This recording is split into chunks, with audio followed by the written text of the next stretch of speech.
When we think of Memorial Day, most of the time we think of backyard get-togethers, maybe a mattress sale, and of course, lots of food.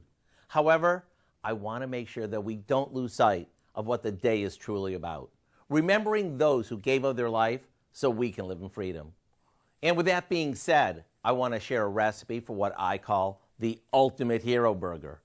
Up until recently, I would start by buying a big package of ground beef and forming it into burgers and then cooking them off.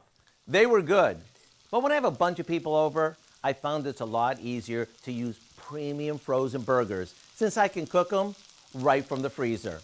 That way, there's no waste, and it saves me prep time. Pretty cool, huh? Once they're cooked to our liking, we melt some cheese over them and place them on buns that we've already topped with lettuce, tomato, and caramelized onions. Then we finish each one with sliced pickles, crispy bacon, and our tasty 5-star mayo. You better open up wide because these are big in size and flavor. To get the recipe for what we call the ultimate hero burger, simply visit our website.